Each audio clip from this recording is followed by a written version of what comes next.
Cool. I'm in record. Okay. Sam, first of all, explain why this is such a big fight for you and the fans at the arena and for the Sky viewers. This is a big fight because, like Frank said, we're both at the top of our game now.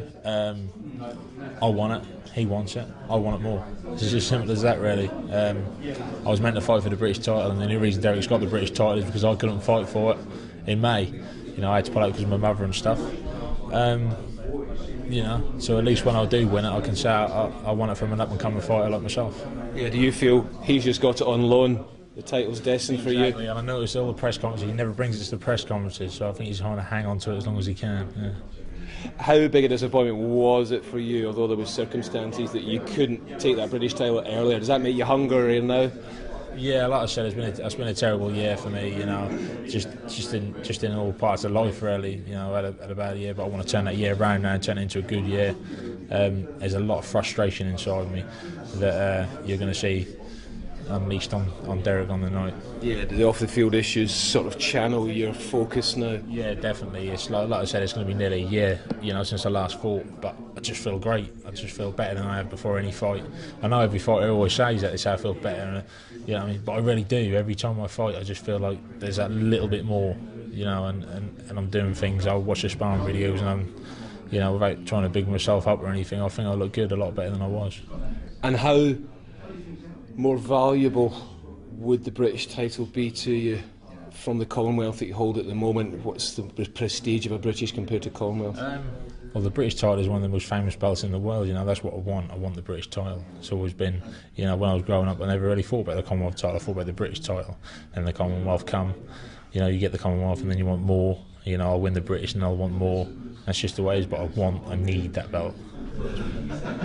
How will this fight differ from your first fight against Derek? It's just a completely different fight. I mean, I don't even know how to describe it to you, really. You know, like I said before, I was an amateur fighting in a pro ring then. You know, I was full of dancing around and flicky punches and stuff like that. I'm strong all round.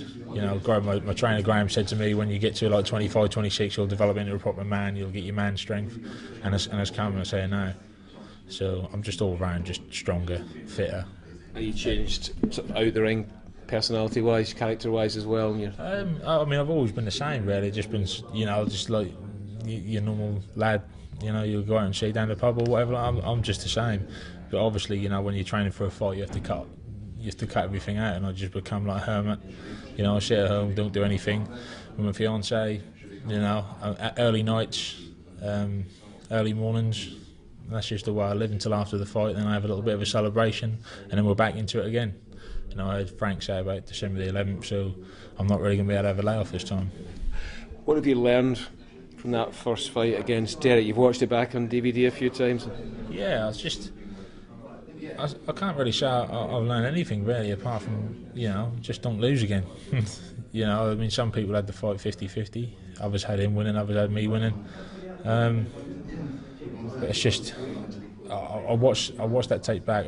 Even the prize fight, the southern area, and things have changed so much. I just can't, you know, I might as well just be a different fight altogether in there. But it benefits you watching back previous fights, defeat as well. Yeah, it just gives you this sort of feeling inside, like, you know, like revenge of anything. Then yeah, you're going to see on the night what it's all about. Do you think he's changed much as a fighter since then?